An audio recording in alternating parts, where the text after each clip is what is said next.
Thank you, Mr. Speaker. I rise for a point of personal privilege. The delegate has the floor. Mr. Speaker, ladies and gentlemen of the House, when I announced in December that I would not seek re-election and that I would retire from this body, this day seemed like a long way off. About this time last week, it started to get real. And now here we are. I must admit that the load this session has seemed a little lighter. And I've been told that I smile a lot more. I hadn't thought about that very much until Chairman Ware told me that I was smiling like a Christian holding 4 aces. So I guess it shows. Public service has always been a calling for me, and I'm pleased and I'm proud to say that I answered that call. In 2009, I was elected to serve the citizens of the 20th House District. It was a tremendous honor then, and it's a tremendous honor now. Election to any office is a high honor. It's given only to a very few people. It represents an investment of public trust in both the person and in our process. 2019 marks a decade of service for me in the House, following 13 and a half years as a member of City Council in my hometown of Stanton. Prior to that, I served 14 volunteer years on boards and commissions in that town. If you add it up, that's over half my life. There have been plenty of challenges, and there have been plenty of rewards. And it has been a labor of love for me. Public service has given me the opportunity to meet and to serve so many wonderful people. That makes me aware every day of why I chose to do this. I'm able to be here today because some teachers, some coaches, and some friends along the way believed in me, saw things in me that I couldn't see in myself, and pushed me. Because of them, I chose public service as a way to pay it forward and to try to do the right thing. It's been an honor to serve in this august body. This is an incredible place. I'm proud of my service here. I remember the first day in this chamber. I sat here and the history just drips here. And I looked up at that skylight and I said, Lord, are you sure you got the right guy? But I got to tell you, as great an honor as this is, it's not my highest honor. And as much as I enjoy the title of delegate, it's not my favorite title.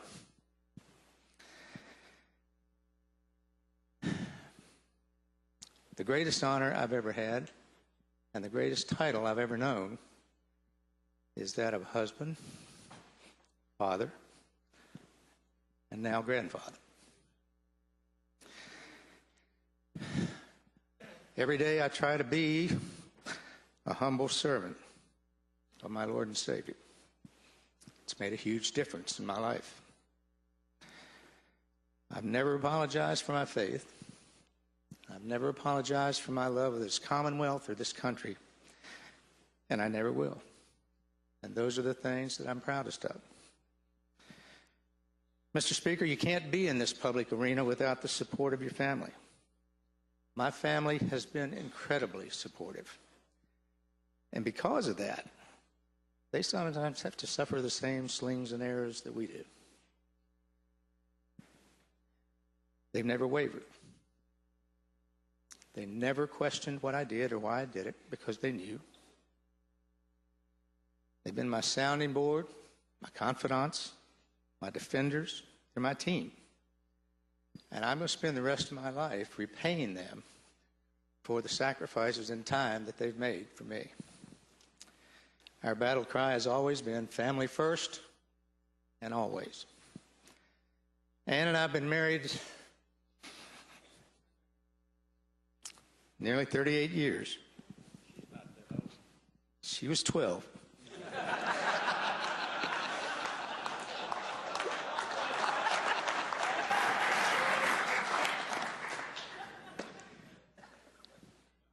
We've never had a quarrel. We've never had a fight. We have never had a cross word with each other. The only time I can remember that we ever disagreed just slightly, we were hiking. And we encountered a mama bear and two cubs. They showed up in our path about 50 yards ahead of us. And her immediate reaction was, let's run. I said, honey, we can't run. We can't outrun the bear. I don't think you understand. And she said, no, I understand. I don't think you understand. I don't have to outrun the bear.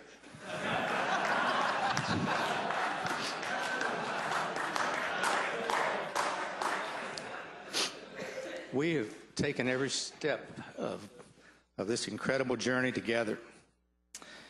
And she always sees the glass half full. She's the eternal optimist. And every time we turn the page to a new chapter of our life, she always says, I can't wait to see what God has in store for us. Her faith and optimism are contagious.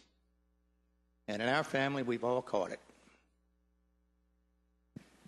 In a profession where staff people come and go all the time, I have been blessed with a loyal staff. Most of you know my aide, Savannah.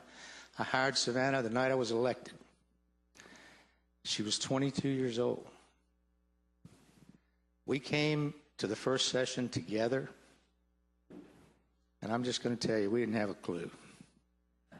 But we made it through, and she has been with me ever since. Mike has been with me almost as long. These folks have done an incredible job of not only defending me and making me look good, but they protect me from you people. When I need to be protected, we're a great team. I can't say it any other way. I'm very proud of our relationship. I want to assure you that I'm fine. I'm not sick. I know when people leave here, they all say, I want to spend more time with my family. And then they show up as judges.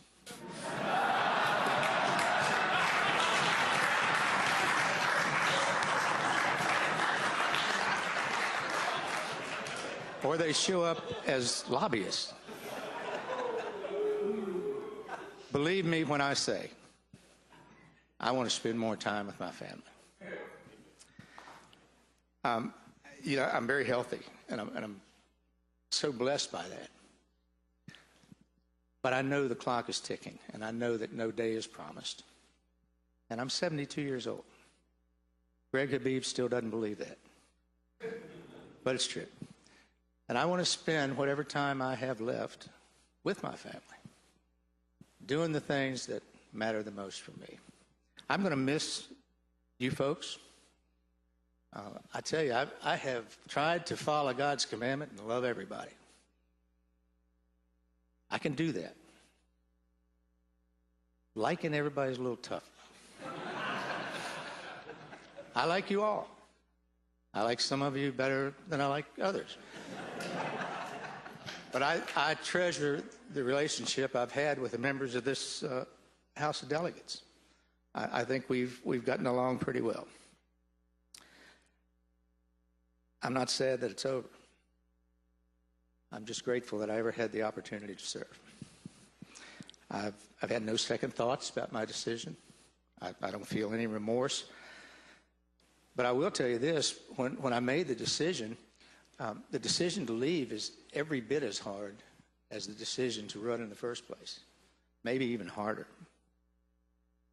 And I can honestly say, just as Mr. Jefferson remarked when he left the public life, I'm going to leave here with my hands as clean as they are empty.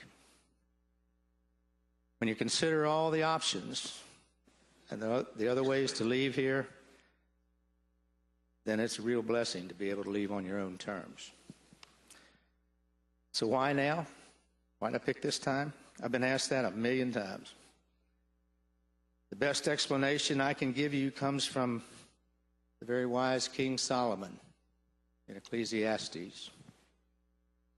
To everything, there's a season, and a time to every purpose under heaven. Seasons change, and I've had my time. I've always had a model for retirement, not a time frame, but a model.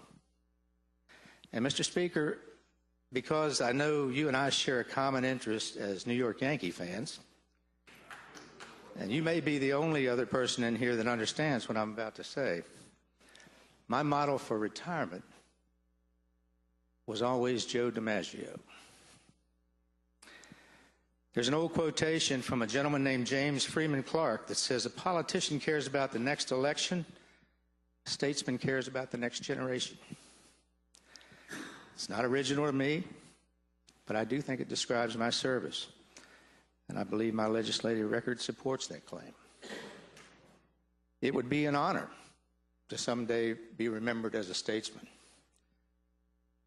However, the late Lacey Putney told me you had to be dead 15 years before anybody would call you a statesman, so I'm going to hold off just a little bit on that.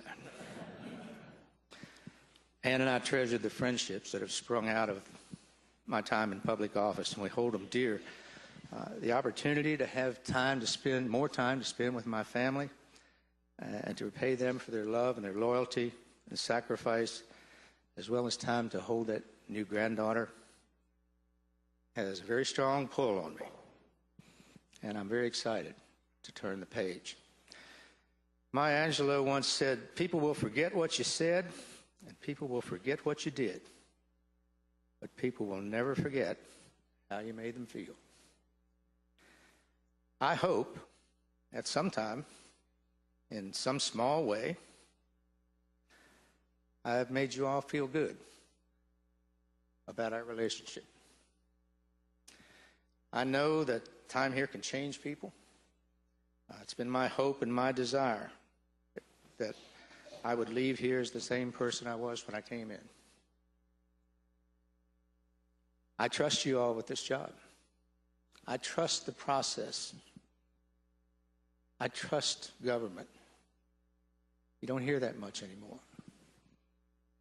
It's a big job. It's a real challenge. But I want you to take care of my Commonwealth. Thank you for your friendship. May God richly bless each and every one of you. May God bless the Commonwealth of Virginia, and may God bless the United States of America. Thank you, Mr.